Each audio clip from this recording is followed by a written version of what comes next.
This learning object is a production of Abu Dhabi Men's College, Center of Excellence for ICT and Learning Technology. I'm a student at the Southern Alberta Institute of Technology, and I take broadcast news there. And I'm here because I made a mini documentary on family literacy, and the documentary was actually inspired directly from the EWB conference. It inspired me to do a project on something that I'm passionate about, and I have never done a documentary before, so it was quite the undertaking, but now I have my first one under my belt and I'm excited to move forward. I guess the biggest, or the most unexpected thing is how easy it was to talk to everyone. I guess there's a danger in some academic conferences where it can be quite difficult to associate with people, and whereas I found it extremely easy to talk to people from all over the world, and particularly to mix with the Emiratis, which has been a really good experience for me. As it was said, I also mentioned it in my presentation that it was said by John Kennedy, the President of USA from 1961 to 1963. He said that it is from diverse, numberless acts of energy and belief that human history is shaped. Every time a man stands up for an ideal, acts to improve the lot of others, and strikes out against injustice, he sends forth a ripple of hope, and crossing one another from a million different centers of energy, determination and belief, these ripples build up a current that can sweep down the mightiest wall of corruption, oppression and resistance. In fact, this world is not meant to be a prison in which a man awaits his execution. Every moment we must be working for the betterment of the humanity and the welfare of the mankind. We must nullify and prove wrong the proverb that man is a threat to mankind. We must prove that man is acting for the welfare of mankind. I think that family literacy is important at any time, and maybe even more so in dire times, because really what it talks about is accommodating learners. And you need to accommodate learners that have barriers, so whether they can't afford to go to school or they don't have the time to go to school because they need to be home, helping out around the house or that sort of thing, that's going to be happening more often in these tough economic times. And regarding the environment, you can work that into the curriculum because it talks about making people confident and knowing their surroundings as a way of bringing in literacy ideas, so kind of sneaking that information in.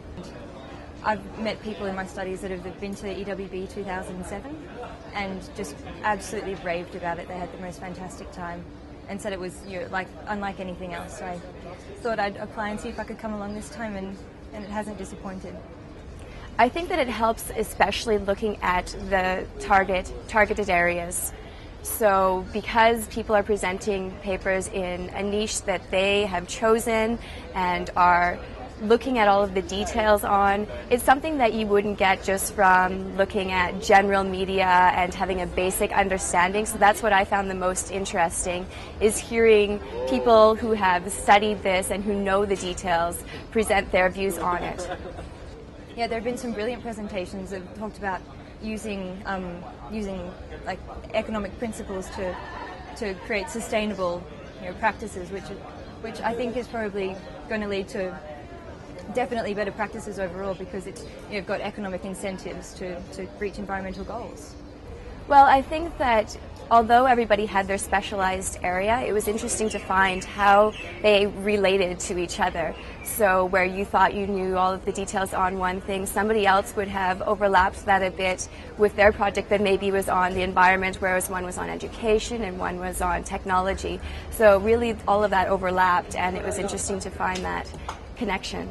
Human resources, if these resources get depleted, our future generations will not be able to continue progress, and our future generation will be facing a serious predicament. Just as when a child grows, a child works for his future career. Likewise, the present generations must look ahead. They must think about the future generation so that they would be able to continue this progress, and because our ultimate destination is a harmonious, peaceful, progressive world, and we can achieve that goal only if we mend our present ways. If we did not change, there is need to change the behavior, change human behavior, that we must not ignore environment while pursuing economy. I had no idea about the sorts of things that other students are looking into. It's been amazing. Like, I saw a presentation on someone who was looking at developing software so that you could create a replica of the human body, basically, and look at medical problems from that perspective. And that, like, the mind really just boggles at the sorts of things that people, like even my age, are doing. I feel insignificant in comparison, but it's great to be here, to be able to listen to all their thoughts and ideas. Magnificent. I think that it's beautiful just to be here with a new culture and experience a new culture, as well as all of the cultures of the people who came and all of the people that I have met, the connections and the memories and the learning that went on at the conference to inspire me to take steps to help the world in ways that I maybe didn't know before, and to take a look at the world differently according to what I've learned. I honestly don't know. I don't know how you can convey how amazing it's been. Like, I had no idea. Like, the United Arab Emirates in general has just seemed to be like this surreal sort of place where anything is possible. And the conference has just opened my eyes to so many different approaches and possibilities and ideas, which I'm really excited about looking into when I get home. Oh, it's always great meeting different people from other cultures, simply because they've got so much to bring to the table. They've got different perspectives. They've grown up in environments with different laws, with different issues confronting their governments, with different cultural perspectives, and so we can learn a lot from them. The great thing is we can learn a lot from each other. People relate to each other differently. There's language barriers, but those are what really help us to engage with each other. And when we all come together with a united purpose, I think that's what makes it such a great event and really promotes that cultural exchange. In fact, I must say that in December at Poznan in Poland, a conference took place on climatic change. And there, Ban Ki-moon said, some countries have argued that we cannot afford to tackle climate change because of economic crisis.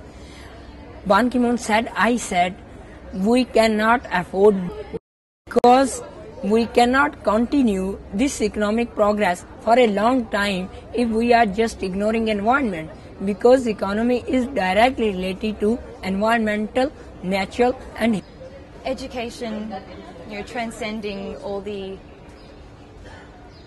difficulties we're facing politically and cultural, ethnic, religious differences. Education is, like I think we've seen here, is able to transcend that, and is such a powerful tool in developing intercultural, cross-cultural understanding. And I think that's basically what we're trying to do here, which is very exciting.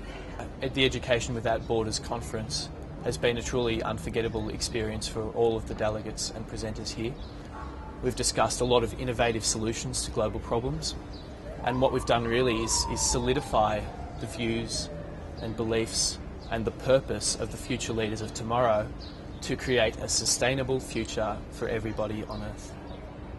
The theme of the conference, there's no borders. Second, number of the students and people that met in this conference, which was the really aim of Sheikh Nahyan's exchange email. He mentioned it in Gala dinner. He said, I want you guys sit together and exchange at least with 10 students, with 10 person. So they're going to taking the emails, contact, knowledge, and different themes, economic, and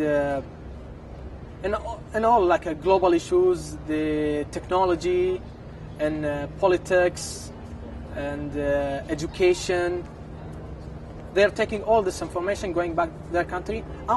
From that information, it's going to be like an open door. We've all got something to offer, and we can all contribute to making this world a better place to live in.